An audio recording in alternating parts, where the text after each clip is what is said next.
Of all the mysteries that exist within Pokemon, there is one that has always bothered me. The murder of a faller by the hands of Looker and Nanu in their early days as international police. Fallers are special individuals who have fallen from ultra wormholes. These individuals may lose all of their memories and become bathed in ultra wormhole energy, attracting the attention of ultra beasts and turning these fallers into useful bait by the international police. A truth so shamefully hidden away, yet they continue to use fallers as bait despite this tragedy. And so now I've decided to dust off my forensic science degree, look into the history of the fallers, dig into the pasts of the international police, and solve the mysterious murder of Alola's dead faller. Howdy there, I'm Krillic, and you might know me for primarily talking about ecology, but I actually do have a forensic science degree for forensic investigations, of course. But I want to jump right into this, beginning with who fallers within Pokemon even are. Fallers are humans that have passed through an ultra wormhole. To explain ultra wormholes, these are naturally occurring or forcibly created wormholes that act as a super highway between universes.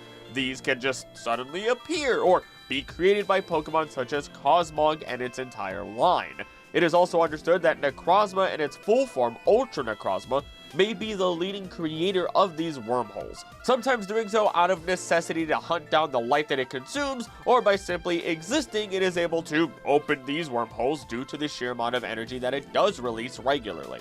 The current understanding is that Ultra Necrozma is the major source for not only Ultra Wormhole energy, but also the special light that cascades down upon Alola. It is these wormholes that also accidentally cause the entrance of Ultra Beasts, as they get sucked up and spat out in other worlds or universes altogether, such as our own. Though they are not called fallers, they can still hold and use this energy that we otherwise name Z-Power, the same energy used for Z-moves, and the same energy that surrounds totem Pokemon. The Ultra Beasts vary in size, shape, and temperament, but the primary focus of most of them is to seek out sources of this Z energy, in hopes that it is another wormhole, their goal being to just simply return home. They are essentially wild animals in a new, foreign environment. They're dangerous, invasive species that can cause great destruction, especially if they are cornered. But they are still Pokemon, as there is a very small chance that our Pokeballs do work on them without the use of the Beast Ball. Back to the fallers though, these individuals have something strange changed about them, and as such are labeled as fall in direct Japanese, or simply fallers by the international police. Due to their time being exposed without protection to the large amounts of energy that pours from these ultra wormholes, these fallers are now essentially irradiated with ultra wormhole energy. To our understanding, this effect does not end and cannot be removed from an individual, for the lack of a better way of describing it. This energy also causes ultra beasts to hunt down the faller. This isn't, again, because the faller is a meal. This is simply relating back to the idea that the ultra beast is trying to find a portal so that way they can return home. Because of this phenomena, fallers have been used by international police as an incredibly effective lure for ultra beasts, and this is typically done, or was typically done, without the knowledge of the faller at hand. The purpose, of course, being so that way the ultra beasts could be completely destroyed. This is not a misquote, by the way. Looker himself states the following: "If the ultra beasts are destructive beings that will seek some sort of revenge upon our world, then the order from above is to erase them completely. But protecting the ultra beasts, it would seem to amount to catching them, and that is a more difficult task than simply destroying them would be. We do not currently have the battle power necessary to achieve such a goal." This was, of course, before we, as the player, would join their team and assist them, though there isn't anything stating that either Looker nor Anabel have caught any of the Ultra Beasts when we're all on missions together at the post-game. Though we are still provided with Beast Balls from Looker, so I'm inclined to believe that at least some are captured, realistically speaking.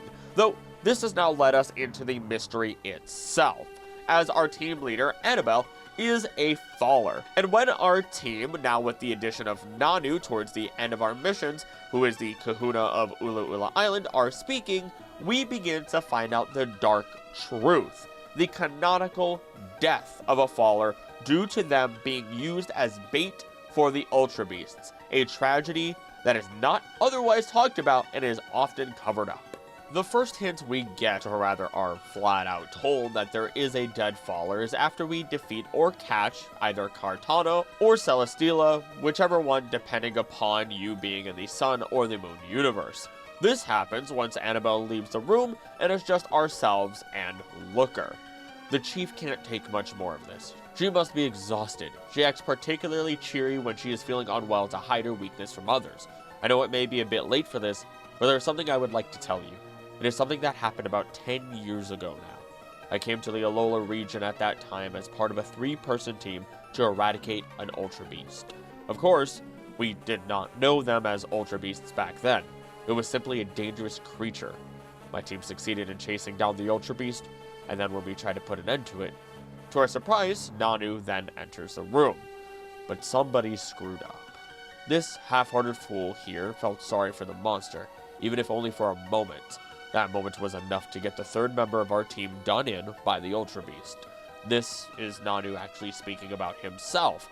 After all, he already has a close bond with Pokemon, his house being full of Alola and Meowth who had been abandoned and gone feral after the fall of the royal family who had kept them. So this allows there to be a parallel of sorts, his caring for an abandoned Pokemon and his caring for a lost creature.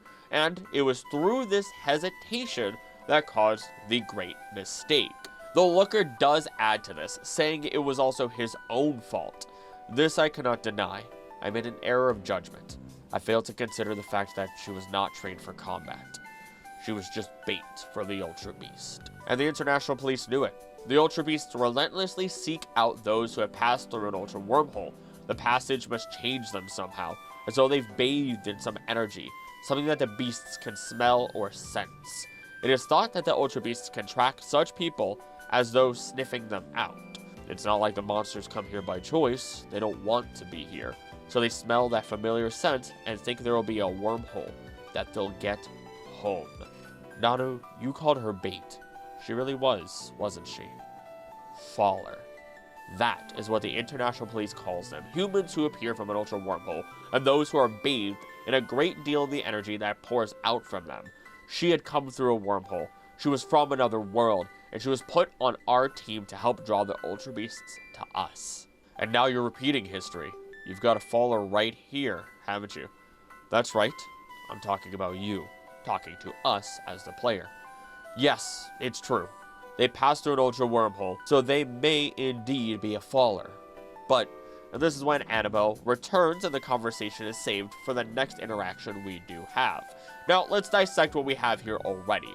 This occurred 10 years ago. The faller was a lady, and even if they knew how to battle Pokemon, they were not trained for combat with an Ultra Beast. This keeps the possibilities fairly open currently, especially when we consider that the international police may have one other organization calling the shots for them.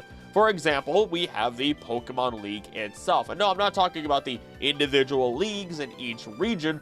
I mean the central organization league. This is who determines where Pokemon leagues are formed, or if they are even allowed to form, such as the one that is forming in Alola by the time we end the game. In addition, it is because of the league's influence within Hoenn that we get the death of Aster within the manga, the original lore keeper who Zinnia looked up to. They had used technology modeled after the ultimate weapon that AZ created, captured Rayquaza, and in their turmoil, Aster was killed. And while Aster may have been a grown adult, I doubt that they, or the international police, would really care if a younger individual were put into harm's way for what they call the greater good. And it's kind of shown in the manga time and time again, but I digress. Let's continue to the next scenario where we learn more about this faller and the past. We enter the Sea Folk Village Cafe, finding Looker and Nanu there without Anabel, who Looker had actually misdirected, their goal being to finish their conversation with us. So now we can finish our little talk. You've got one faller right here, and the other one is Anabel, though I don't think she knows it herself. Nanu, we found her here 10 years ago, unconscious on the shore of this very island. We just finished our mission here. She had lost most of her memories, but 4 things she could tell us. That her name was Anabel, that she came from the Hoenn region, that she had protected some tower there, and that she was a powerful trainer. Then she was placed under observation by the international police, all because they detected an insane amount of ultra wormhole energy from her. It may be that she was wandering lost in the wormhole for some time. Regardless of that, she then entered the international police herself, and then got promoted right up past you, her senior. Is that it? Gotta hand it to the international police. They really are terrible, using the same strategy and setting up another faller, even though the same thing failed before. Your assumptions, you're half right in. However, this mission she chose herself. Perhaps something in her laments, whether she is conscious of it or not. Perhaps she feels some grief over the fate of the Ultra Beast, which came to this world just as she did. But she is still a faller. It is her fate to be targeted by the Ultra Beasts. With a faller right before them, the Ultra Beasts will run wild with excitement. No matter how good she might be, everyone has their limits. That is why I hoped to distract the Ultra Beasts, to divert some of their attention. That is why I asked you to help with the catching of the Ultra Beasts. But you're out of luck now. With Anabel in that condition, she'll be done for if she runs into any Ultra Beasts now. Yes, and I imagine that the false lead I sent her out on will not buy us much more time. And before we set off, Nanu decides to battle us, taking this battle more serious than our battle against him for the Z crystal he guards. But this is really all the information that we get, though there are some additional cues directly from this game and what happens surrounding this situation and Nanu that can give us a hint as to what Ultra Beast likely was the one to kill the Faller, because this conversation happens before and during the Guzzlord mission, a mission where you do fight multiple of the Guzzlord as you do with any of the other Ultra Beasts. The final Ultra Beast mission, being Guzzlord for Sun and Moon, we could easily assume that it was Guzzlord who caused the death of the Faller. This would tie really well with the themes of Nanu encountering a Guzzlord when the Ultra Beasts fall all over Alola from the Ultra Wormholes. They both have the shared dark typing, and there's really, other than that, no other strong evidence pointing towards any other Ultra Beast or away from Guzzlord. We are making assumptions based on story elements at this point, but I feel as though we can kind of Occam's razor this and say that the simplest answer is the correct answer. And while the identity of the Faller is kept secret, we just learned something incredibly important about Anabel and the universe in which this Alola takes place. Let's dive into what Looker said about Anabel because it has some threads we can follow. Looker specifically states Anabel shared that she had protected some tower. Now, Looker is a very well-traveled individual, and while he isn't present in the original Hoenn games, he is there in Omega Ruby Alpha Sapphire. More specifically, he washes up on the shores of the Battle Resort where the Battle Tower is located. The problem here, though, is that when we find Looker, he's on the beach and has no memories of who he is, what he is doing at the Battle Resort, and he is holding an Audinite. This likely means that he wanted to make up for what he had done thanks to his guilt and travel through the Ultra Wormhole in order to try and find the Battle Tower that Anabel came from, attempting to return her home. Or maybe it was an absolute complete mistake, that's up for you to decide. But you may state there's a problem with this, as we have to question the Pokemon timeline. And to that, I say, no we do not, it turns out, because these portals already travel to other universes. We can assume that they travel across space and time, making chronological order fairly irrelevant, though I will talk about this more later, so don't worry too much about that. What is more important right now is that there is also only one major location that has anyone using Audino within the games, and I'm not just talking about a Nurse Joy, I'm talking about the Battle Chateau. It is here that we find what are known as the Furisode Girls, a class of young trainers that, while within the Battle Chateau, may use exclusively evolutions. When they are outside of the chateau, they will then exclusively use Audino. This class of trainer is only shared within X, Y, Omega Ruby, Alpha Sapphire, and Masters EX as of late, or as of current. What I also find interesting is because they do appear within Pokemon Masters EX, it is a game where people from the past present, and future collide. From timelines and dimensions all across, they all come together and interact.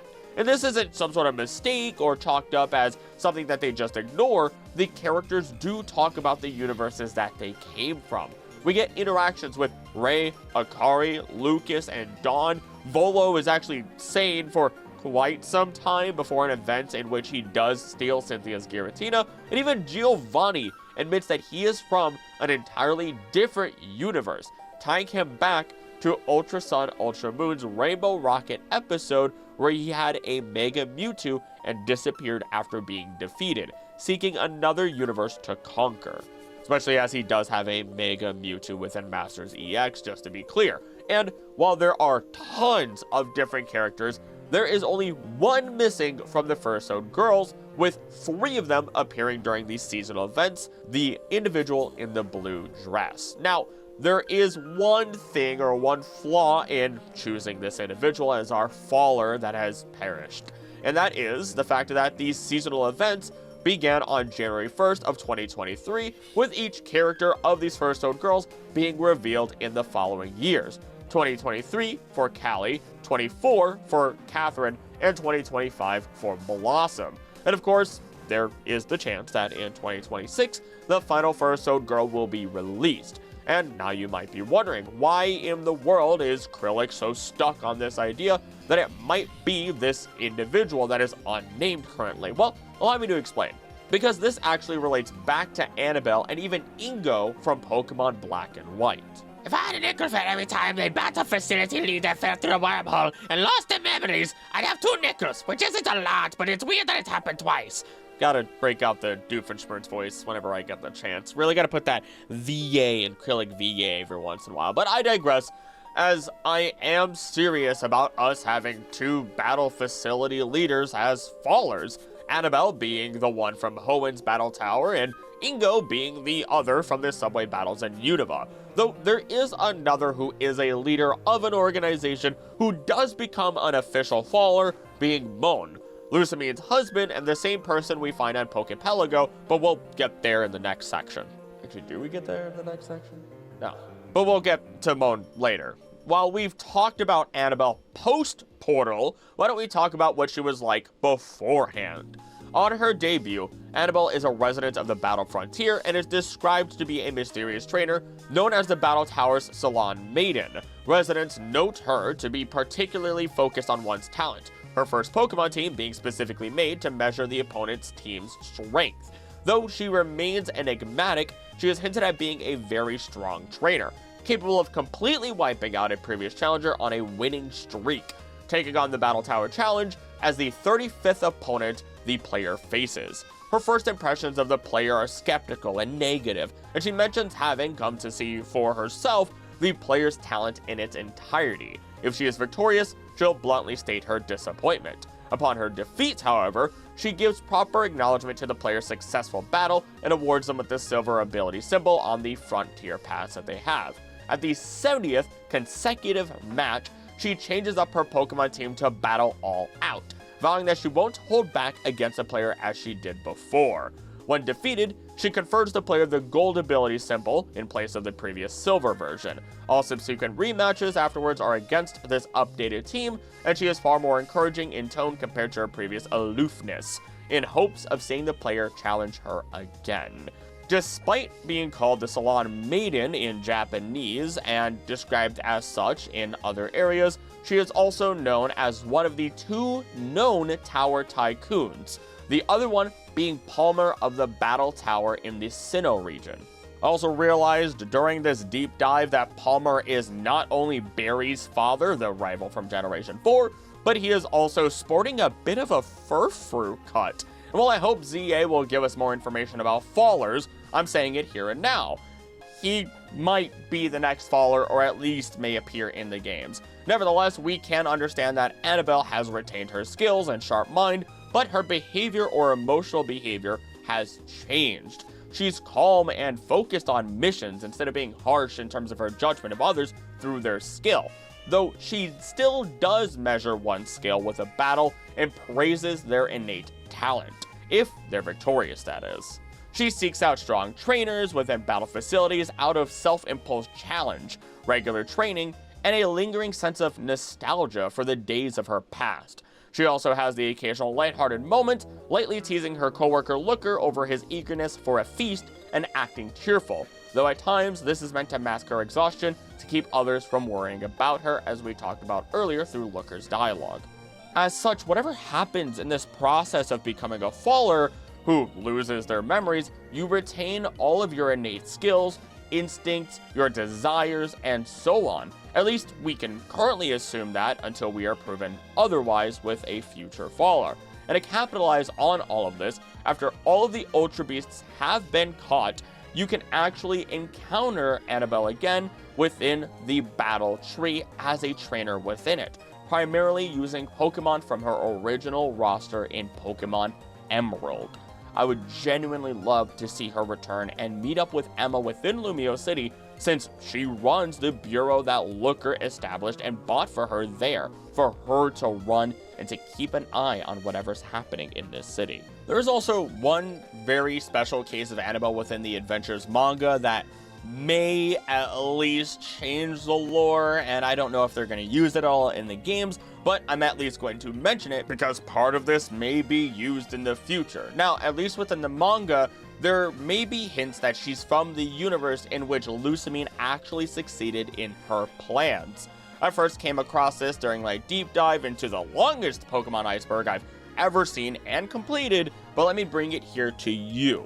Now, as for why Anabel would be from a universe in which Lusamine succeeded, it's likely because not only does she show that she knows quite a bit about the Ultra Beasts within the manga, but she specifically knows about how Cosmog becomes Solgaleo and Lunala, but also how a massive wormhole was created by the Blinding One.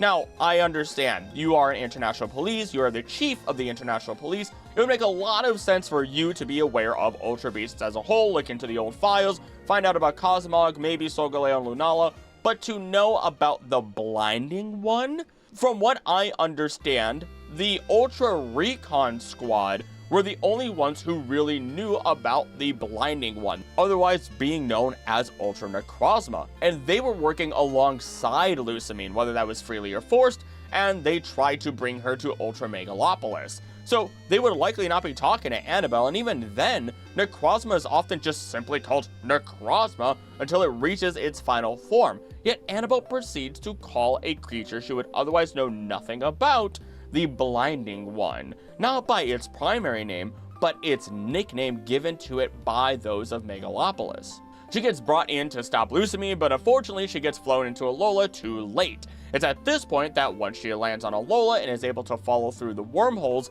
Lusamine has already been long lost to Nihilego, or even managed to gain control over Necrozma in its true blinding form, at least within the universe that she would have been from, not from the manga or our universe. This is getting very cross-wired.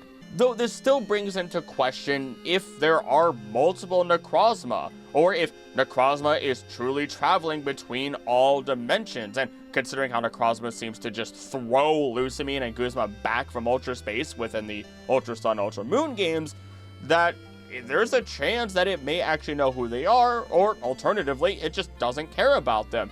It's hard to understand or know for sure what's going on here. Back to Anabel in her original universe, she likely witnessed many of the Ultra Beasts while also witnessing Ultra Necrozma itself, seeing the Blinding One in its full glory. Though there is one major issue with even being near Ultra Necrozma when it is mentally unstable. It will kill you. Its full power within its Ultra form radiates energy that has all sorts of effects on living beings and even nature itself, positive and negative. Its body temperature exceeds 10,000 degrees Fahrenheit or 5,540 degrees Celsius, and anything that it touches will melt from the extreme heat, and you bet that it's going to keep trying to claw you and rip you apart, while also being ridiculous in size. That tidbit also about it melting literally anything that it touches is factually correct to my understanding, because it's actually about 1,000 degrees Celsius hotter than it needs to be to melt everything that exists. But it, again, doesn't even need to touch you because it could just fire laser beams from every single part of its body, and these lasers can reach over 18 miles away. burning through everything in their path. The question from here is simply, how does anyone survive if you're in the presence of such a powerful creature? And maybe a certain someone who is looking for evil leaders who completed their plans knew that saving whatever version of that Lusamine existed was not worth the effort and instead went to the Ultra Sun, Ultra Moon universe. But we'll talk about that certain individual later. But for now, how about we talk about Ingo? He's one of the subway battle masters, his brother Emmett being the other one, of course, and while I won't dive into it, I suppose Emmett is or has the potential to be one of the future Fallers. Though, due to some unknown event, Ingo was transported to the lands of Hisui, shot backwards in time. We, as a player character, were also sent back in time, but by Arceus, being a specially chosen individual, and we were given a goal. Meanwhile, it seems as though Ingo was not given the same level of decorum. There really isn't much to be said about him with his time in Unova, but as we find him within Hisui, he appears as one of the wardens of the Pearl Clan, having been transported back in time to the Hisui region and lost most of his memories in the process. He escorts the player through the Coronet Highlands when they first visit the area, telling them about his faint memories of his partner Pokemon and Emmett, as well as battling the player and granting them the ability to summon Sneasler to climb tall rocky walls. Now, after regaining some more of his memories, he tells Adamant and Melly about how Pokemon trainers in the future cooperate with Pokemon. After Lord Electrode has been calmed, he starts managing the training grounds in Jubilife Village. This gives us insight once again to understanding that people who go through the wormholes retain their desires, parts of their personality, and their skill. He states himself that he showed his natural affinity for taming Pokemon, which made him a warden. Ingo wasn't afraid of Pokemon as the rest of Hisui would be. He would follow his instincts and become another well-respected trainer within the lands. And of course, at the end of the story, he maintains these battlegrounds, a place that likely gives him a sense of nostalgia for his home and subway, even if he doesn't really understand why he feels that nostalgia, similar to how Isabelle was. And to make this all that much better, within the training grounds, you can engage in a regular Pokemon battle, a battle where you fight 3 different individuals who may use multiple Pokemon at the same time, or the Path of Solitude, where no items can be used in a one-on-one fight. This is very reminiscent of how Ingo would become a battle subway leader. While it isn't the same battles or styles, it is still a battle challenge, showing us that he will naturally return to his old habits, the same as Anabel did. Before we start digging into anything else, let's finish with our last major faller that has lost their memories within the mainline games. This would be the assumed original president of the Aether Foundation, Mohn, who is Lusamine's husband and father to both Lily and Gladion. During the events of the games, Mohn watches over Pokepelago and explains its functions to the player. As a professor working for the Aether Foundation, he was the first to confirm the existence of Ultra Wormholes and Ultra Beasts. A few years prior to the events of Pokemon Sun and Moon and Ultra Sun Ultra Moon, he vanished while on a mission to try and connect to an Ultra Wormhole, leaving behind only a weakened Cosmog, some papers on the Ultra Beast, Nihilego, and a theory on the Ultra Wormholes. It is uncertain how he ended up on Pokepelago, and it is never discussed during the events of the games, though scientists found in Professor Burnett's Dimensional Research Lab in Heya City mentioned Mohn and his research on Ultra Wormholes, implying that some of his research was already publicly known.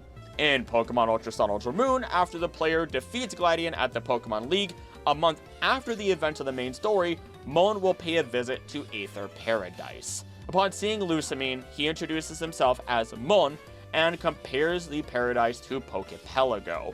They exchange thoughts on Pokemon conservation and how a Pokemon may just be left in a trainer's PC boxes alone. Lusamine asks if it's his first time visiting Aether Foundation, to which Mohn affirms it is. He does not seem to recognize the facility or Lusamine, accepting that Mohn has both completely forgotten his past and finally found happiness. Lusamine then bids him farewell. And while it's really cool to once again see that Mohn followed in his footsteps, creating a paradise for Pokemon, not wanting to leave them in their boxes, creating a place where they can be open and free, creating a place for conservation similar to what exists in Aether Paradise, likely being something that he created, or at least helped create, Despite all of that good that does exist, this is still honestly a little bit heartbreaking because the entire reason Lucamine just went off the deep end, the reason she went insane, is because Mohn disappeared. The love of her life just slipped through a portal and never returned, likely believing that he was dead, but not wanting to believe it. Then to follow, Nihilego literally caused those negative emotions to become worse through its abilities and empowered her obsession until she was making horrid, selfish decisions that would harm everyone around her. And after everything, after being a victim herself, she is still denied a proper reunion with the love of her life. At least in the anime, they do all reunite, Mohn regains his memories, they show Nihilego is not just some horrible creature made to destroy humans and their minds, and there is a happier ending. Not that every ending needs to be super happy at all, but both endings are still very solid and I give credit to both. Though Mohn is actually noted within Pokemon Sword and Shield as part of a mysterious clue that Peony drops after an Ultra Wormhole appears above the max layer. It states, a mysterious large hole that connects our world to another. This phenomenon was originally discovered by Professor Mohn. The hole connects to worlds where Ultra Beasts live. These beasts that are different from the Pokemon we are familiar with. Now, this isn't the smoking gun for our solution, but this tells us one very important thing. Ultra Wormholes are not exclusive to the Alola region and can appear anywhere within the world of Pokemon. What's scarier about this is that it isn't Ultra Necrozma that appears here either. It's the corrupted, low-power form of Necrozma that does appear. To further this issue, Macrocosmos in Galar had actively acquired the research found at the Aether Foundation about Pokemon such as Silvally. This same information would not have been released to the public were it not for Gladion eventually stealing away Type Null, restoring it to its full form, and the overall events that occur within Sun and Moon, meaning that Sun and Moon occurs before whatever happens in Galar and Sword and Shield, which means one of two things then, which are both incredibly scary when we think about it. Either there are multiple Necrozma, or Necrozma reverts back to its low power after some time. Both of these situations being incredibly bad, especially if not one, but both are actually true, as this would open up the possibility of Necrozma stealing the light of many other places within the world of Pokemon. Because of this information, I'm willing to bet that Ingo, who was not given a mission by Arceus, and not updated with new missions as he doesn't tell us anything and Arceus doesn't tell us anything, that he simply fell through an Ultra Wormhole and arrived in Hisui. But before we move on, I'll at least note some other fallers who don't lose their memories. Ourselves as the player, otherwise known as Elio and Celine, which also goes into Sun and Moon within the manga. There's Guzma, Lily, and Lucamine within the main games as well. This is all because every single one of the characters spent time in Ultra Wormholes and Ultra Space. Clearly not long enough to lose their memories, but long enough to be bathed in this energy. Then there are other characters that we would find in Pokemon Masters, such as Liza of the Tate and Liza twins back in Hoenn, with Liza actually having a Celesteela. Liza is not seen owning a Celesteela outside of this game, though the pair may reference Tanabata, an annual celebration in Japan occurring every summer, also known as the Star Festival. Celesteela may specifically reference the bamboo trees to which people attach notes with handwritten wishes on them during Tanabata. So it seems as though Liza being a faller may not be relevant at all, and tying her back into this whole theory is unnecessary, but it is important to at least note that she is a faller. We can also add in Professor Willow from the Pokemon Go game, which involves the introduction of the Ultra Recon Squad as well, and while I won't be digging into his story, it is very important to at least mention Pokemon Masters and Pokemon Go because of one major character appearance that is suspected to be the direct result of what happens within Ultra Sun, Ultra Moon. This would be the Team Rainbow Rocket leader himself, Giovanni. Now, this next part primarily brings us to another individual that I thought was the dead faller for a long time, but I had to at least consider the other possibilities and bring them up in this video, as you did see them in the thumbnail, but we'll get there. I'll let you hear all the potential evidence for yourself and let you make your own decisions and conclusions on what you believe.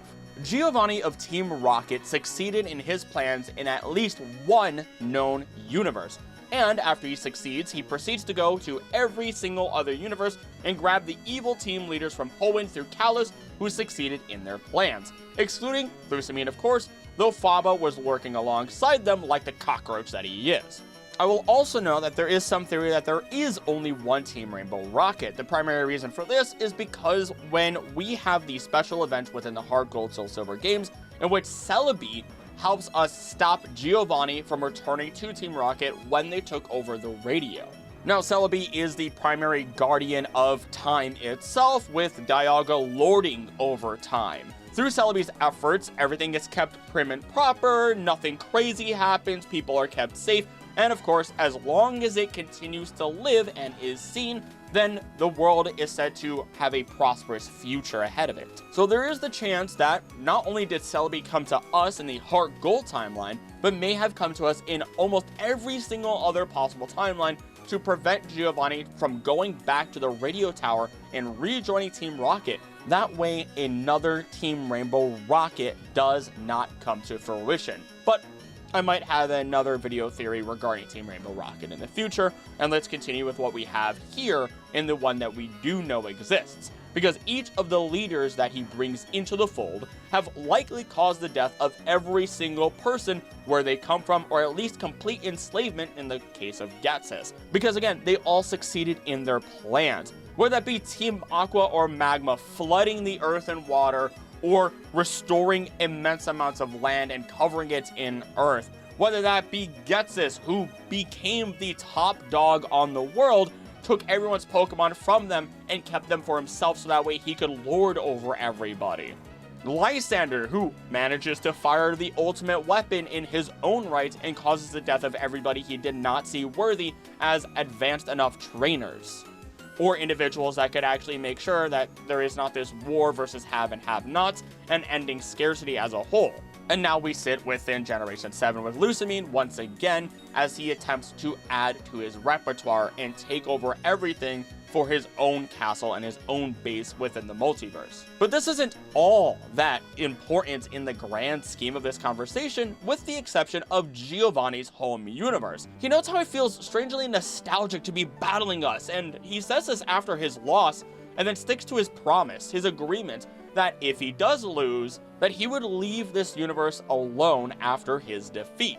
The strangest part about all of this is that Giovanni is completely unknown by Sophocles or anyone else for that matter within Alola. We would expect him to be, very well known after everything that happened within Kanto and Johto, but he isn't. At least the Giovanni that exists within this universe. And while you may stop and say, well, Alola is incredibly far away from those regions, why would anybody know or care about some mafia boss, this parallel to the Yakuza? And I would counter that with the fact that Heiheo City, within Akala Island, is a city that was founded long ago by trainers from the Kanto and Johto regions. Its name in Japanese even being Kantai City, which translates to warm welcome, Heiheo City that is. Not that the translation is all that relevant, but it's a little bit cute. Though in addition, at least within Ultra Sun Ultra Moon, there is a gym that is heavily inspired by the idea of what a gym within Kanto is like. It's basically their way of being super weebs and idolizing it for the idea of what a gym in Kanto is, rather than fully understanding and recreating a genuine Kanto gym within Alola. I'll also add one more bit of information from Looker, someone who has, at least within Pokemon Heart Gold and Soul Silver, been shown alongside the Pokemon Generations episode, The Chase, to have known Giovanni and even talked to Silver, his son. Looker comments that Alola is a peaceful place and has no need to worry for people trying to create a new world or liberating Pokemon from their trainers, which is a reference to Team Galactic and then Team Plasma. However, he has a certain concern about reported Team Rocket sightings, foreshadowing the events of episode Rainbow Rocket.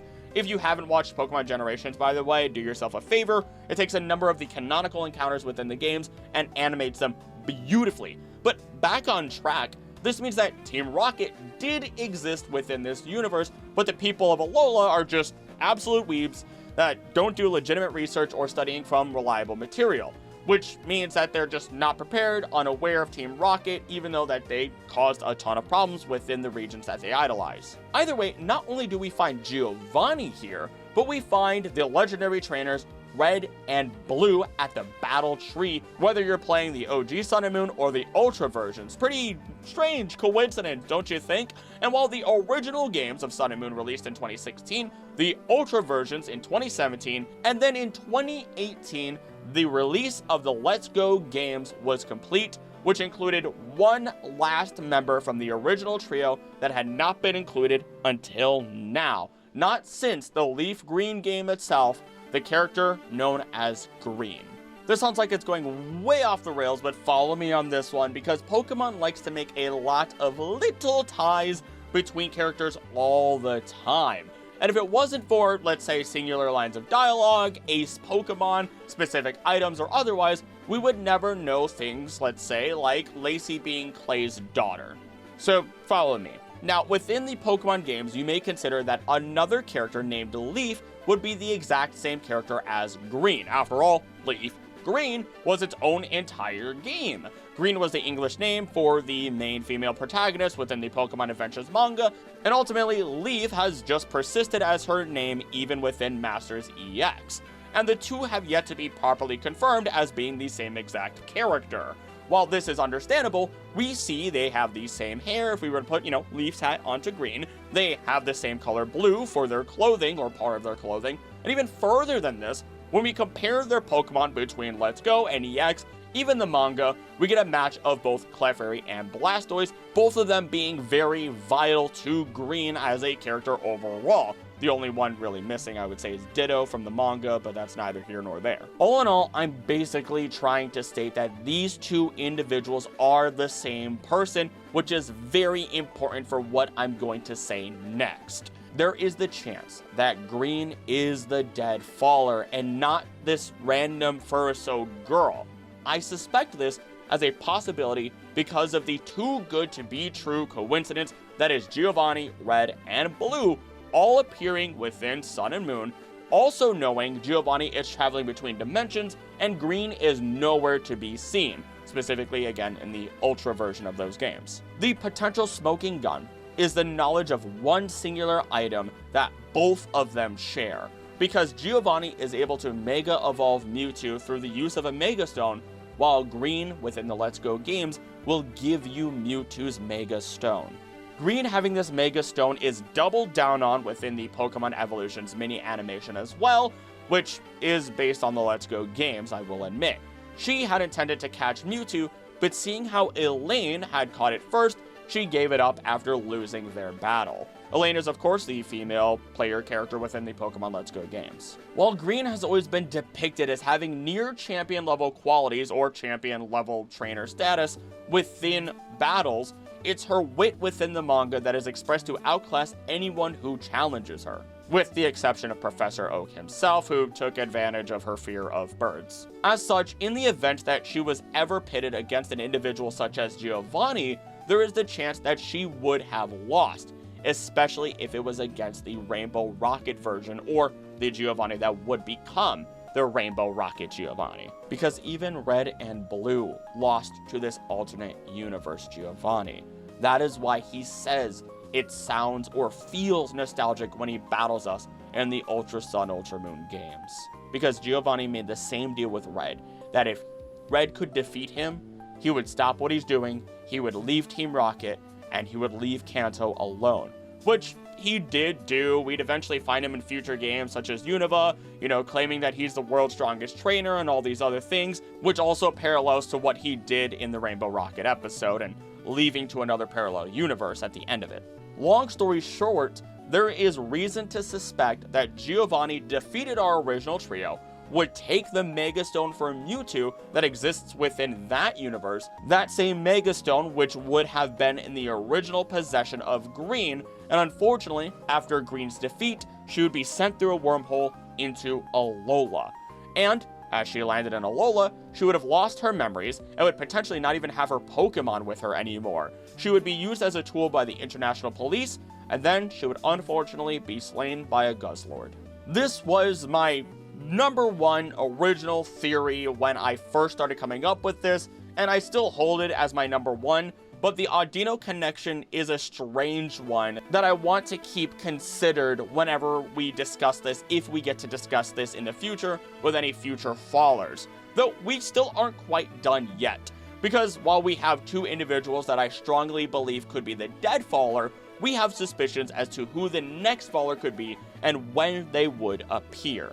Fallers, or at least individuals from other dimensions falling into the new game, is a concept I guarantee is not going to be going away anytime soon, especially knowing that ZA is going to be bringing in people from all over the world with their ZA Battle Royale. The important question is, who will be the next faller? The original thought for many people is that whoever it is will be related to the battle facilities, which, thinking about it, the ZA Battle Royale is a battle facility.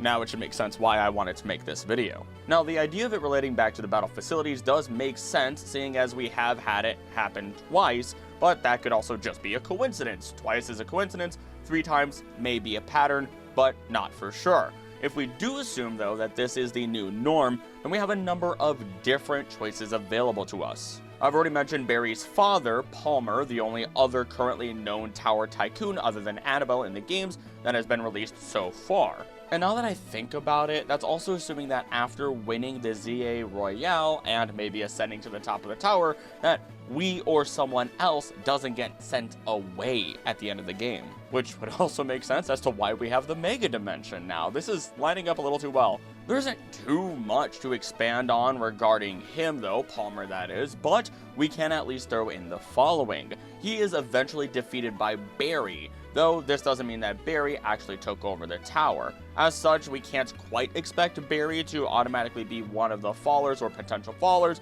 but it's something that we could consider at least. Now, Barry's father, Palmer, does have a Melodic on his non-legendary team, which there's been a lot of speculation revolving around Melodic as of late, and its potential importance to past and future events within the game. We can thank Kitakami and its Crystal Pool having Melodic as its guardian being a big reason for sparking this idea.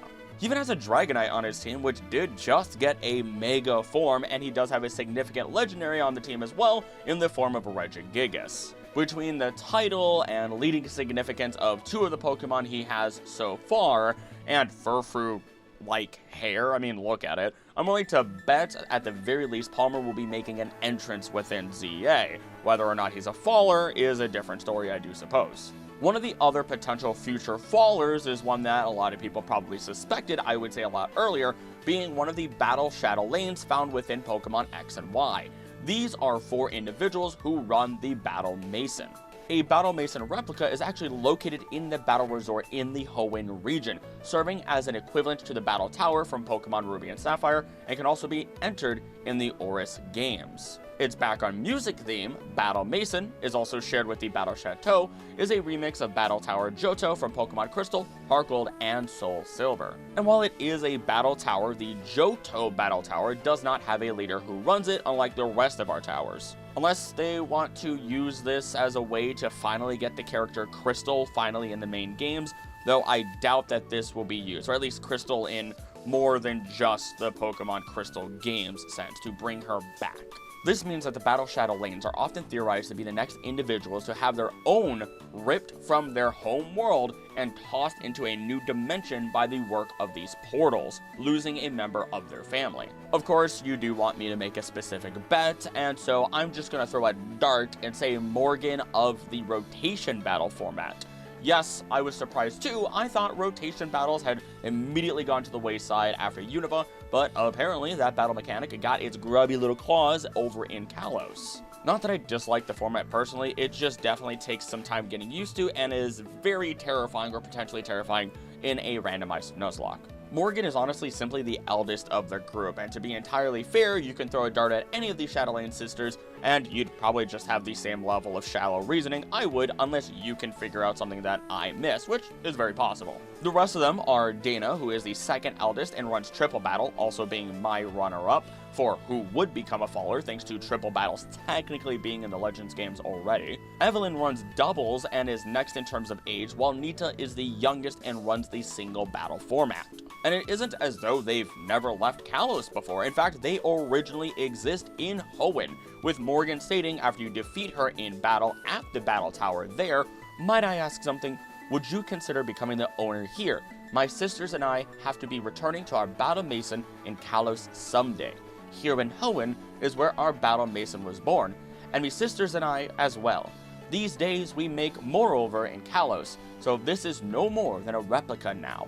I'll be taking me leave, but I look forward to your next visit. I should have done an accent, but it is what it is. The information would make at least one of these sisters perfect for being at least one of the next fallers with the information we do have here then. Now, in the end, of course, this is something we have to wait and see the answers for, assuming they are ever actually shown to us. I, of course, would still like to see the possibility of it being green from another timeline, rather than simply a random person in terms of who passed away as that faller. It would hold far more weight to it then. Imagine this, a green that we get to meet, eventually learning that there is another one out there, one that passed away due to these portals, due to being a faller. And now she wants to investigate further, and we eventually, in the future, get to learn more about the international police, especially knowing that Emma is going to be playing a huge part within Legends ZA itself. It opens the door for more. But tell me what you think. Does the evidence add up? Is there something or someone I missed? Do you strongly believe that it can't be green and I'm just horribly wrong? All of these are possible, but give me the strong evidence. I love reading comments, and not only do comments and watch time help a video immensely when it comes to its reach, which is something that actually YouTube does say itself. And considering you made it to the end of this video, please make sure that you do subscribe. I release videos every single weekend, hour long or longer. And if you'd like to go the extra mile and support the channel as I do the editing, the thumbnails unless I commission an artist, and everything else, the research and so on, become a member for as little as $3 a month, where you get behind the scenes info amongst other perks, such as hearing your name at the end credits of every single video, which we're going to go thank all of the members right now. Thank you to all of our members of the channel, starting with the Gods of Hope, Krill, Final Fantasy 14, Heals for Life, Biggins, Vatty, Nit, Buzz, and Summer, then the Champions, Nias Costa, and Joshua Biggins Wilson, then the Knights of the Court, Vatty, Lemon, Kelsey, Hoover Covers, Luke Sasti, Crumbo, Veal Moth, Romanza, Shiny Gems, Zara, Brisways, Fix My Nurture, and Krill, Final Fantasy 14, Plow, Allen, Heals for Life, Blue, Dalek, and Warren Hemphill, then all of our Wanderers, Disbordy, Yappers, Legs, Keep Moving Forward, Suki, Satsuki, 232, The Black Dragon, Nit, Ruthless Hauser, Michael Stein, J. Gill, Jacob Squared, Star S, Mr. Hellhound, Yubs, Super Saiyan Son, Goku, Emil Wickstrom, I wish I was drunk, Woody Reaper, JC Hero, Ocean Man 7, Thorian Skies, The Invert Fossils, Ryan Schwenk, Troop Pass the Limit, Chidori Phoenix 1, Venex Samaru, Yagal Cal, Snake Sand 520, Koki, Suzuki, Cool Breeze, Eric, Max Supreme, Shadow Hawk 19, Lost Mysteria, Zakai, Pyro Master, Abdallah Lati, Gaming, Groods 9 Owl 707, Evil Chan, Micah 626, Gaming, Nicole, Manassian, Kristen, Sandwich Boss, Emmy, whatever this is, Alone Figment, Medico, TA73, Sydney House, Miss Zora, Dakota Couch, Brad Sundimer, Drixel, Carl, Jean, Hunter, Al, Hassan Kasam, Rebecca Connell, Hume, Jeff, PW, Memento, Morta, Marshy, Edward Kasowski, Eka, Venica, Fox, Hag, Addy, Cadabra, Pink Pie, Jack of Frost, Reshes, Ivy, Addy C, DJ Monk 23, Squidwater, Ryan Smith, Gamer, Bad Dragonite, Just JM, MD, Horse with a Cocktail, Muse, Art World, Tilumino, Gwendolyn, Eastgander 072, Andrew Frost, Peak Anonymous, Summon Slod, Knock Nuyen, Ian Ray, Big and C, Night Corner, The Cobb, Sleepy Bear, Jericho, Michael Vale, Unseelie King, The Foreign Guys, Daniel Tracy, Garen Hoffman, Dylan Peters, Malachi Burkhart, and Heather Weisner. Thank you all for being members of the channel. It means the world that you go this extra mile. And again, thank you to everybody who continues to watch these videos. It also means the world. Thank you all for supporting the channel. And as always, don't do anything I want to do. Don't think I would do. Please be next to each other. I love you, and I'll see you next time. Bye.